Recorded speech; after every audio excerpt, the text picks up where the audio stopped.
Футбол сүйүүчүлөрүнө мыкты жаңылык. Жалал-Абад шаарында Барселона клубунун академиясы ачылды.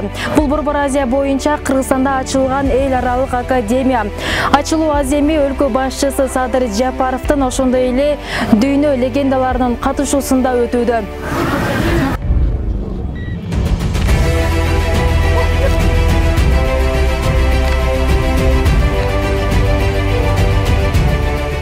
Атамекендик футболду өнүктүрүүгө дагы бир чоң кадам шилтедик.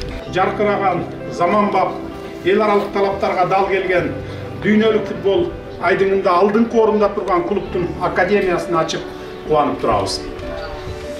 Барселона клубунун академиясынын курулушу Кыргыз Республикасында гана эмес, бүтүндөй Борбор Азиядагы эң масштабтуу футболдук инфратүзүмдүк долбоордун бири болду десем жаңылышпайм. Өлкөбүздүн аймактарынан футбол дегенде ичкен ашын жерге койгон таланттуу спортчулар көп чыгат.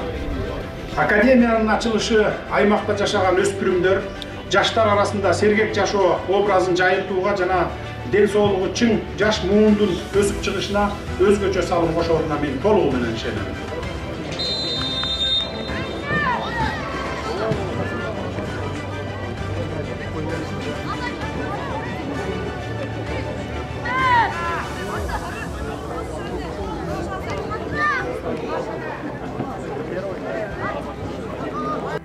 Эң бир жакшы жасалыптыр.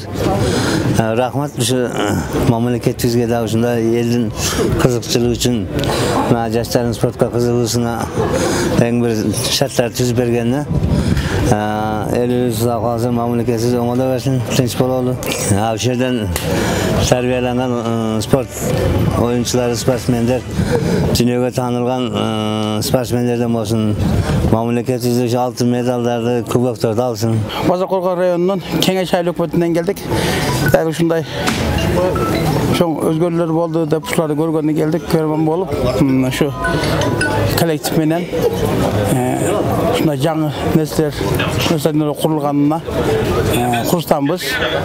Бул эми эмне дейбиз эми ушу жаштардын келечеги биздин областта ушундай жакшы нерселер курулганына курстанбыз.